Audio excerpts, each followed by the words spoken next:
Sir आप वापस वहीं आ गए, आपने तो पढ़ा दिया था ये, है ना? पढ़ा दिया था, लेकिन आपको मेमोराइज करने का मैंने मेथड नहीं बता पाया था, तो वो मेथड मैं आपको बताना चाहता हूं। भाई आप मेमोराइज करेंगे क्या? सिरोसा, मस्कुलर लेयर, सब म्यूकोसा और म्यूकोसा। तो कैसे मेमोराइज करेंगे? आपके पास कुछ है ही नहीं।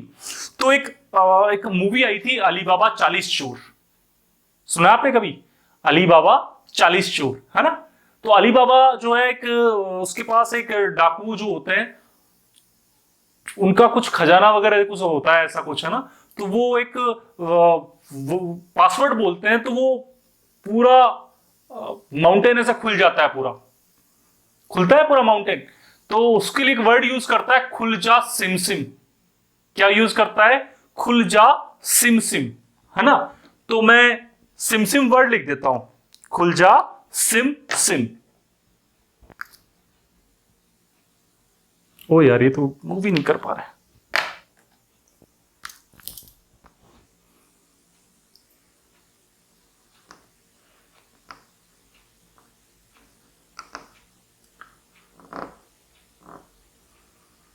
सिम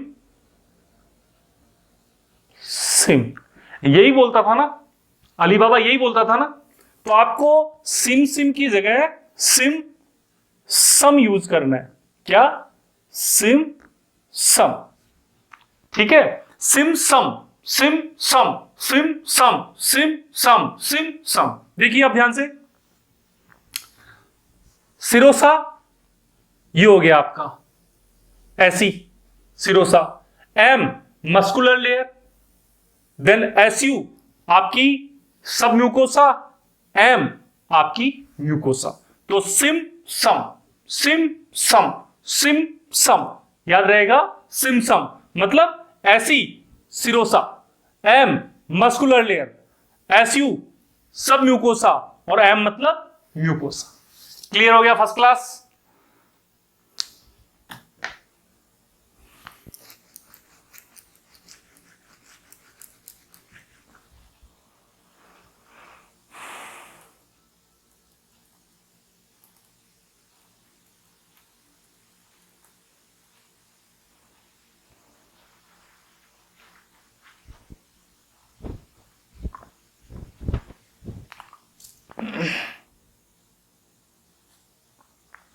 आप देखिए यहां पर ये लार्ज इंटेस्टाइन है, वर्मीफॉर्म अपेंडिक्स ऐसा नजर आता है। ये पोर्शन कहलाता है सीकम। यहां पर इलियम जो स्मॉल इंटेस्टाइन का पार्ट है, और आपका सीकम जो लार्ज इंटेस्टाइन का पार्ट है, दोनों आपस में जुड़ते हैं। तो इसको कहेंगे इलियोसीकम वॉल्व। इसको इलियोसीकम सेप्टा भी कहा जाता है, इलियोसीकम वॉल्व या इलियोसीकम सेप्टा। उसके बाद आप ऊपर जाते हो, ये देख रहे हैं आप, ये इसे कहेंगे असेंडिंग कोलोन। क्या कहते हैं? Ascending colon. ये ट्रांसवर्स कोलोन और ये डिसेंडिंग कोलोन। ये पोर्शन कहलाएगा सिग्मोइड कोलोन। क्या कहलाएगा? Sigmoid colon. यहां आप देख रहे हैं 3 लेयर, एक लंबी सी रेड कलर की लेयर आपको नजर आ रही है यहां पर, ये देख रहे हैं आप, इसे कहते हैं टिनिकोलाई। क्या कहते हैं? टिनिकोलाई। क्या कहते हैं? टिनिकोलाई। और ये आप फूला हुआ ऑप्शन देख रहे हैं, सब पोर्शन देख रहे हैं, फूला हुआ देख रहे हैं आप, ये फूला हुआ पोर्शन देख रहे हैं आप, इसे क्या कहते हैं? हॉस्ट्रा। क्या कहते हैं? हॉस्ट्रा। एक्चुअली लार्ज इंटेस्टाइन का ज्यादा रोल नहीं होता है डाइजेशन में, एब्जॉर्प्शन में ज्यादा रोल नहीं होता है। मेनली इसका वर्क जो होता है वो वाटर का एब्जॉर्प्शन करना, मिनरल्स का एब्जॉर्प्शन करना, और इसके जो पार्ट्स हैं इसमें, उसमें जो सिम्बायोटिक माइक्रो ऑर्गेनिजम्स रहते हैं वो यहां प्रेजेंट रहते हैं। इसमें म्यूकस की एक लेयर प्रेजेंट रहती है एडिशनल, उसकी वजह से क्या होता है, एडिशनल मतलब ज्यादा क्वांटिटी में म्यूकस की जो गॉबलेट सेल्स हैं वो यहाँ ज्यादा प्रेजेंट रहती हैं, तो जो फेसेस वगैरह है उसके रिमूवल में थोड़ा इजी हो जाता है यहाँ पर। तो functions of large intestine, absorption of water, water का एब्जॉर्ब करेगा ये, देन फेसेस को बॉडी से रिमूव करने में हेल्प करेगा। इसका डाइजेशन में कोई रोल नहीं है, ठीक है? गॉबलेट सेल्स जो है ये हैवी क्वांटिटी में यहां प्रेजेंट रहेंगी, जो एज ए लुब्रिकेंट इसमें वर्क करेंगी। इसमें जो रेसिडेंट जो बैक्टीरियाज प्रेजेंट होते हैं वो पाए जाते हैं। मैं बता चुका हूं आपको कि ये बैक्टीरियाज जो होते हैं ग्राम पॉजिटिव बैक्टीरियाज होते हैं। उनका वर्क क्या होता है, ये विटामिन B1, B2, बायोटीन इनका सिंथेसिस करने का काम करेंगे, सीकम में प्रेजेंट रहेंगे। इसके अलावा ये जो है प्रोटीन के डाइजेशन में भी हेल्प करते हैं, प्रोटीन को अमाइनो एसिड्स में कन्वर्ट करने में ये मदद करते हैं। लेकिन इनकी वजह से गैसेस भी बनती हैं, है ना। तो ये बैक्टीरिया जो होते हैं अच्छे बैक्टीरिया, इनके लिए प्रोबायोटिक्स जो है कई प्रकार के जो है मेडिसिन वगैरह ली जाती हैं इनको इंक्रीज करने के लिए। उनमें से प्रोबायोटिक्स वगैरह यूज किए जाते हैं। आप देखिए शिल्पा शेट्टी वगैरह ऐड करती हैं इन सब चीजों का। क्लियर हुआ फर्स्ट क्लास। तो ये पाए जाते हैं इसमें। तो लार्ज इंटेस्टाइन में तो सीकम जो है वो इंपॉर्टेंट है क्योंकि वहां से क्वेश्चन पुटअप होता है।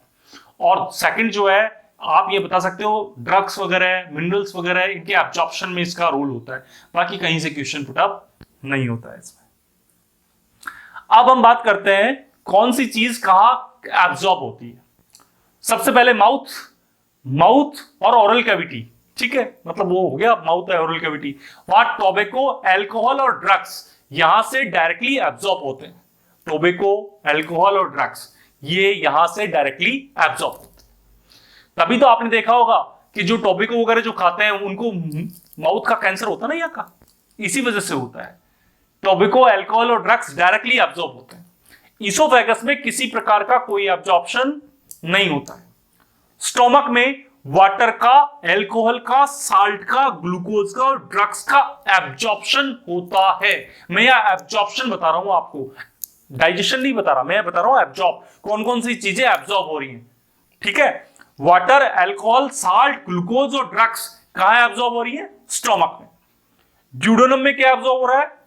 Na, Fe, Ca और Mg, ये साल्ट Na, Fe, Ca और Mg का एब्जॉर्प्शन हो रहा है ड्यूडेनम में। क्लियर है?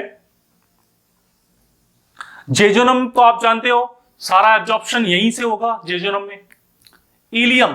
इलियम में फैट का, विटामिन और बाइल साल्ट का जो है एब्जॉर्प्शन होगा। किसमें? इलियम में। फैट, विटामिन और बाइल साल्ट, मेनली जो एब्जॉर्प्शन होगा सारा वो जेजोनम में होता है, बाकी सब एडिशनल है। सीकम में किसी प्रकार का कोई एब्जॉर्प्शन नहीं होगा। कॉलोन में चाहे वो ट्रांसवर्स हो, चाहे आपका असेंडिंग हो, चाहे डिसेंडिंग हो, चाहे सिग्मोइड हो, वाटर, मिनरल और ड्रग्स का एब्जॉर्प्शन कोलोन में होता है। स्पॉटलाइट 7, स्टोमक जो है प्रोटीन के डाइजेशन की मेन साइट होती है। यह क्वेश्चन बहुत बार पूछा जा चुका है। जो स्टोमक है उसमें प्रोटीन का डाइजेशन मेनली होता है। वो एनिमल्स जो अपने फेसेस को खुद ही खाते हैं, ठीक है, उनको क्या कहेंगे? कोप्रोफैगस। पता है कौन? एक जंगली रैबिट आता है, उसको क्या बोलते हैं? खरा। हाँ, वो क्या करता है कि उसका जो खुद ही खाता है, खुद ही निकालता जाता है, उसको खाता जाता है। क्यों? क्योंकि वो प्रॉपर उसकी जो डाइजेशन नहीं कर पाता उन चीजों का, तो उसमें मिनरल्स, न्यूट्रिएंट्स जो है, प्रोटीन वगैरह वो सब रह जाते हैं, तो उसको वापस खा लेता है वो। उसको क्या बोलते हैं? बोलो जल्दी से। कोप्रोफैगस। एक्चुअली ये आईबीओ में बहुत ज्यादा बार पूछा जा चुका है, बहुत ज्यादा बार। 8, स्पॉटलाइट 8, टॉक्सिक सब्सटेंसेस जो है उनको डिटॉक्सिफाई किया जाता है किसमें? लीवर में। क्यों? क्योंकि लीवर में स्मूथ एंडोप्लाज्मिक रेटिकुलम सेल्स जो ऑर्गन सेल ऑर्गेनल है, क्या? स्मूथ एंडोप्लाज्मिक रेटिकुलम, ये ज्यादा पाया जाता है liver. Secretion of gastric juice is control by gastrin. जो गैस्ट्रिक जूसेस हैं उनके सिक्रेशन को कौन कंट्रोल करेगा? गैस्ट्रीन। कौन कंट्रोल करेगा? गैस्ट्रीन। कौन कंट्रोल करेगा? गैस्ट्रीन। और गैस्ट्रीन कौन सिक्रेट करेगा? बताओ जल्दी से।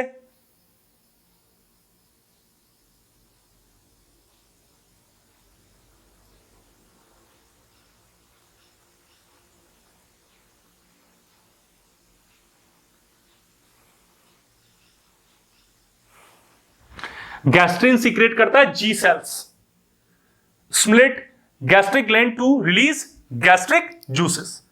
क्लियर हो गया? First class. Stimulate gastric gland to release gastric juices.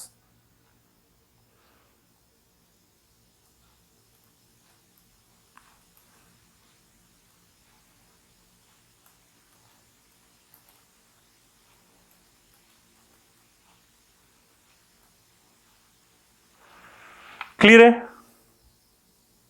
तो सिक्रेशन ऑफ गैस्ट्रिक जूसेस को कौन कंट्रोल करेगा? गैस्ट्रिन। एक एक चीज आपको आनी चाहिए। कंपोजिशन ऑफ सलाइवा, सलाइवा का कंपोजिशन कैसा होगा? Slightly acidic. क्यों? क्योंकि उसका पीएच कितना होगा? 6.8। वाटर 99.5% वाटर रहता है, म्यूकस 0.4% रहता है। इसमें कुछ एंजाइम्स होते हैं, लाइसोजाइम। क्या नाम है? लाइसोजाइम। थिकोसाइनेट, ये क्या काम करते हैं? बैक्टीरिया को किल करते हैं। Alpha amylase, sodium, potassium, IgA, immunoglobin A antibody पाई जाती है यहां पर, जो बैक्टीरिया को डिस्ट्रॉय करने का काम करती है। टाइलिन एंजाइम, तो ये सारे एंजाइम्स यहां पाए जाते हैं किसमें? सलाइवा में। देखो क्या क्या पाए जाते हैं? लाइसोजाइम, थिकोसाइनेट जो बैक्टीरिया को किल करते हैं, alpha amylase, sodium, potassium, IgA antibody, ptyalin enzyme. Clear है? First class. Physiology of digestion, it's very important. Physiology of digestion, digestion की फिजियोलॉजी हम स्टडी कर रहे हैं। ऑरल कैविटी में डाइजेशन, सबसे पहले मैकेनिकल डाइजेशन, टीथ से हम फूड को चबाते हैं, टीथ से हम फूड को चबाते हैं, उसको क्या कहते हैं? मैस्टिकेशन। क्या कहते हैं? मैस्टिकेशन। नेक्स्ट, इसमें क्या होता है? म्यूसिन, ये एक प्रकार का ग्लाइकोप्रोटीन होता है। कैसा प्रोटीन होता है? ग्लाइकोप्रोटीन। म्यूसिन जो होता है ग्लाइकोप्रोटीन होता है, और वो फूड पार्टिकल्स जो होते हैं उनके लिए एज ए लुब्रिकेंट वर्क करता है। कैसा वर्क करता है? एज ए लुब्रिकेंट वर्क करता है। नेक्स्ट, लाइसोजाइम, लाइसोजाइम होता है एंटीसेप्टिक लोशन। लाइसोजाइम का फंक्शन तो आप जानते ही हो, बैक्टीरिया को किल करेगा, तो एंटीसेप्टिक लोशन की तरह वर्क करेगा और ये हार्मफुल बैक्टीरिया को किल करने का काम करता है। थायोसाइनेट, ये क्या काम करेगा? ये भी बैक्टीरिया, जो बैक्टीरिया को डिस्ट्रॉय करने का काम करेगा, हार्मफुल बैक्टीरिया जो है उनको डिस्ट्रॉय करने का काम करेगा। 30% जो स्टार्च है, इंपॉर्टेंट बात है, ये क्वेश्चन आ चुका है, ये क्वेश्चन आ चुका है। 30% स्टार्च जो है बकल कैविटी में डाइजेस्ट हो जाता है, किसके थ्रू? टाइलिन के थ्रू। टाइलिन जो है 30% स्टार्च को बकल कैविटी में ही डाइजेस्ट कर देता है। 30% स्टार्च को बकल कैविटी में कौन डाइजेस्ट कर देता है? टाइलिन। ठीक है, 30% स्टार्च को बकल कैविटी में कौन डाइजेस्ट कर देता है? टाइलिन। क्लियर हो गया? First class. Digestion in oral cavity, starch, starch में कौन आकर गिरेगा? टाइलिन। टाइलिन किस में कन्वर्ट कर देगा? माल्टोज में। माल्टोज को माल्टेज की प्रेजेंस में किस में कन्वर्ट हो जाएगा? ग्लूकोज में। याद रखना है आपको, माल्टोज किसकी प्रेजेंस में? माल्टेज की प्रेजेंस में ग्लूकोज में कन्वर्ट हो रहा है। सलाइवा और फूड दोनों मिलकर क्या बना रहे हैं? बोलस। भाई फूड को क्या बोलेंगे? बोलस। भाई सलाइवा फूड में मिल गया और छोटे छोटे पार्टिकल्स में टूट गया तो लुगदी बन गई उसकी, उसको कहेंगे बोलस। मैस्टिफिकेशन, जो मैस्टिकेशन प्रोसेस के through. Next, digestion in stomach. Stomach में डाइजेशन कैसे होगा? फूड जो है 4 से 5 घंटे तक स्टोमक के अंदर पड़ा रहेगा। वहां पर क्या होगा? फूड कैसा हो जाएगा? थिक हो जाएगा, एसिडिक हो जाएगा और सेमी डाइजेस्टेड हो जाएगा, और उस फूड को क्या कहेंगे? काइम। मुंह में था उसको कहेंगे बोलस, और यहां पर जो स्टोमक में आके ये इस पे एसिडिक हो गया उसको कहेंगे काइम। क्या कहेंगे? काइम। डाइजेशन इन स्टोमक, इसमें आप देख रहे हैं बैक्टीरिया जो होते हैं वो हाइड्रोक्लोरिक एसिड बैक्टीरिया का लाइसिस कर देगा, बैक्टीरिया की सेल मेम्ब्रेन को तोड़ देगा, तो बैक्टीरिया ऑलरेडी खत्म हो जाएगी। HCl जो है वो सलाइवा के एक्शन को स्टॉप कर देगा। भाई जैसे ही फूड जो है यहां पहुंचा तो आपके मुंह से लार निकलना बंद हो जाएगी। समझ रहे हो? मतलब आपकी भूख खाने की इच्छा खत्म हो जाएगी। आपका एक बार ये स्टोमक भर गया तो ऑटोमेटिक आपको सिग्नल्स मिलेंगे, भाई अब बस कर, बस बहुत हो गया, बहुत खा लिया। हाँ, तो HCl जो है सलाइवा के एक्शन को स्टॉप करेगा, भी आप रुक जाओ। स्टोमक का मीडियम हाईली एसिडिक होता है। ये इतना एसिडिक होता है कि अगर आप जो है एक लोहे की कील, आयरन की कील को आप डाल दो यहां पर, तो जो है 8 to 10 आवर्स के अंदर वो कील जो है वो भी पूरी तरीके से मेल्ट हो जाएगी, वो पूरी तरीके से सॉल्व मतलब उस तरीके से घुल जाएगी उसमें। ठीक है। Composition of gastric juice, gastric juice का कंपोजिशन क्या रहेगा? वाटर रहेगा 99.5%, हाइड्रोक्लोरिक एसिड 0.2 से 0.3%, पीएच 1.5 से 2.5। ये इंपॉर्टेंट है इसमें कंपोजिशन ऑफ सलाइवा में, पीएच कितना है? 1.5 से 2.5। आप सोचिए कितना एसिडिक हो गया। अगर म्यूकस की लेयर नहीं हो तो ये पूरे अंदर के पूरा उसको जला देगा ना। Next, secretion of gastric juices. Gastric juices के सीक्रेशन जो होता है वो 3 फेज में होता है। कितने फेज में होता है? 3 फेज में। First cephalic phase, second gastric phase और थर्ड इंटेस्टाइनल फेज। इंपॉर्टेंट है, सिफेलिक फेज, गैस्ट्रिक फेज और intestinal phase. Cephalic phase actually ये कंट्रोल होती है पैरासिम्पैथेटिक नर्वस सिस्टम से।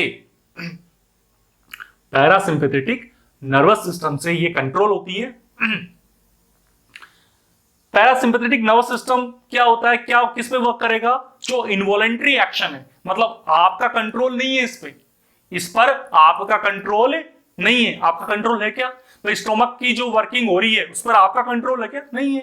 तो ये control by parasympathetic nervous system. Clear हो गया? इसको स्टिमुलेट करेंगे क्रेनियल नर्व्स। कौन सी नर्व्स?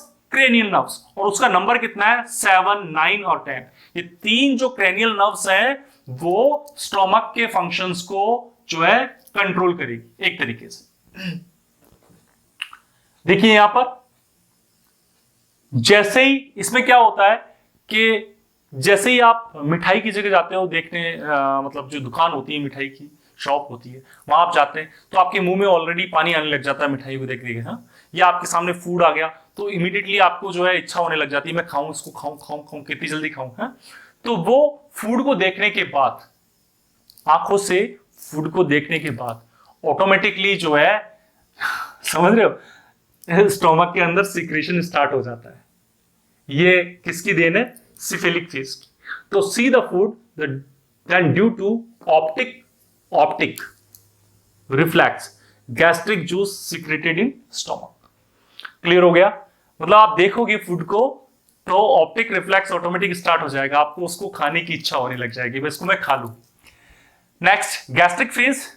गैस्ट्रिक फेज में क्या होगा? जैसे ही फूड एंटर करेगा और स्ट्राइक करेगा स्टोमक के फंडक पार्ट में, स्टोमक का जो फंडक पार्ट है उसमें, then gastric juices secrete by reflex action, rubbing of mucus जो लेयर है वो stimulate and secrete gastric hormone. तो अब जैसे ही फूड जो एंटर करेगा फंडिक पार्ट में तो गैस्ट्रिक जूस जो है वो सीक्रेट होना स्टार्ट हो जाएंगे। जैसे ही फूड जो है, स्टोमक के कितने पार्ट होते हैं? 4 पार्ट होते हैं। नाम बोलो, कार्डियक, फंडस, बॉडी, पायरोलिक। ठीक है, कार्डियक को छोड़ दो, फंडस पार्ट में जैसे ही फूड आया, जैसे ही टच हुआ ऑटोमेटिकली रिफ्लेक्स एक्शन स्टार्ट हो जाएगा और जो है जो उसकी जो इनर लेयर है किसकी? स्टोमक की, उसमें जो है मूवमेंट स्टार्ट हो जाएगा और उसमें रबिंग होगी, उसमें एक तरीके से घर्षण होगा, एक तरीके से एक आपस में एक दूसरे को रगड़ेंगे। उसकी वजह से जो है गैस्ट्रीन जो हार्मोन जो है वो सीक्रेट हो जाएगा और गैस्ट्रीन हार्मोन सीक्रेट होने की वजह से गैस्ट्रीन हार्मोन क्या करेगा? गैस्ट्रिक ग्लैंड्स को बोलेगा कि आप जो है सिक्रेशन करो, किसका? हार्मोन्स का सिक्रेशन करो। समझ रहे हैं? तो जो पेप्टाइडल सेल्स हैं, जो आपकी जो ऑक्जेंटिक सेल्स हैं, आपकी जो चीफ सेल्स हैं, इनको बोलेगा कि आप जो है अपना सीक्रेशन कीजिए।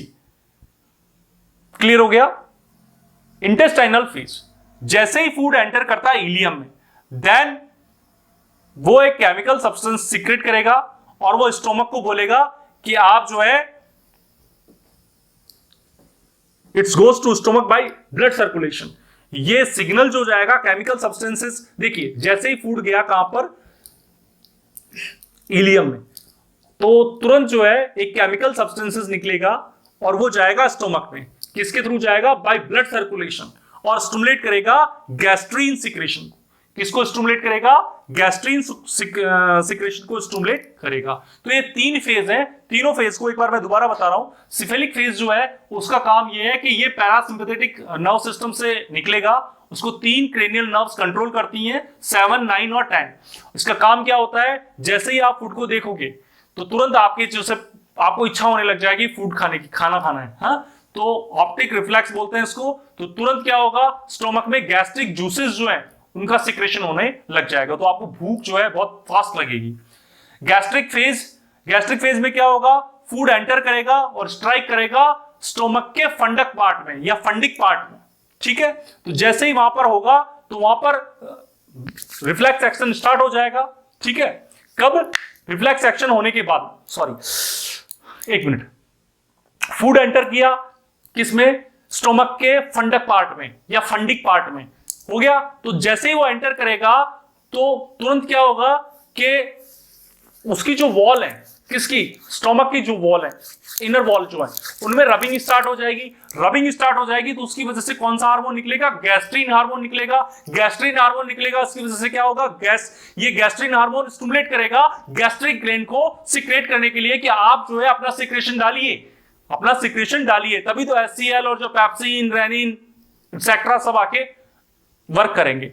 इंटेस्टाइनल फेज, इसके अंदर क्या होगा? फूड एंटर करेगा इलियम में, फूड एंटर कर दिया इलियम में, और इलियम में जैसे ही एंटर करेगा एक केमिकल सब्सटेंसेस वो रिलीज करेगा, और वो केमिकल सब्सटेंस जो जाएगा ब्लड सर्कुलेशन के थ्रू, कहां जाएगा? स्टोमक में। कहां जा रहा है? स्टोमक में, और स्टिमुलेट करेगा स्टोमक को, बोलेगा कि आप गैस्ट्रीन हार्मोन जो है, गैस्ट्रीन जो हार्मोन जो है उसको स्टिमुलेट करो, और उसको स्टिमुलेट करने की वजह से क्या होगा कि जो गैस्ट्रिक जूसेस है उनका सिक्रेशन को कैसे कंट्रोल करना है, क्या करना है, उस पर वर्क करो। क्लियर है?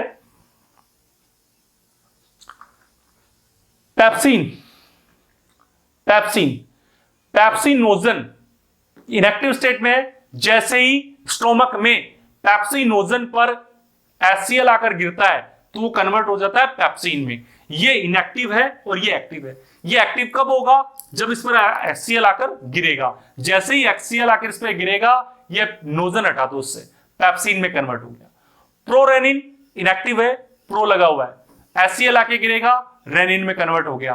प्रो आगे से हटा दो, इसमें जन आगे से हटा दो, इसमें प्रो आगे से हटा दो। अब ये पेप्सिन जो है, ये एंजाइम है, एक्टिव स्टेट में आ गया। ये प्रोटीन को कन्वर्ट करता है पेप्टाइड्स में। आप जानते हैं प्रोटीन किससे बने होते हैं? अमाइनो एसिड से बने होते हैं। अमाइनो एसिड्स मिलकर क्या बनाते हैं? डाइपेप्टाइड, ट्राइपेप्टाइड, ओलिगोपेप्टाइड, पॉलीपेप्टाइड मिलकर प्रोटीन का फॉर्मेशन करता है। क्लियर है? तो प्रोटीन जो है वो पेप्सिन की प्रेजेंस में टूटेगा, किसमें? पेप्टाइड्स में, तभी तो एब्जॉर्ब होगा। मिल्क प्रोटीन जो है केसिन प्रोटीन है, ये सॉल्युबल प्रोटीन होता है। जैसे ही रेनिन आकर इस पर गिरता है, उसकी वजह से ये कन्वर्ट हो जाता है इनसॉल्युबल कैल्शियम पैराकैसिनेट में। जो चाइल्ड जो है उसके स्टोमक में लॉन्ग टर्म तक मिल्क स्टोर रहता है ना, इन फॉर्म ऑफ, जैसे आपने से छोटा बच्चा जब वॉमिट करता है तो एक क्लॉटिंग सी नजर आती है ना, कर्ड की क्लॉटिंग नजर आती है ना, आपको देखा होगा, और आपने कर्ड वगैरह खाते हो तो वैसी स्ट्रक्चर आपको नजर आती है। तो वो इसकी वजह से होती है, रेनिन की वजह से। एक लिमिटेड टाइम के बाद में जब बच्चा जो है दूध पीना थोड़ा कम कर देता है, थोड़ा बड़ा हो जाता है, खाना वाना खाने लग जाता है, तो ऑटोमेटिकली रेनिन का सिक्रेशन बंद हो जाता है बॉडी में।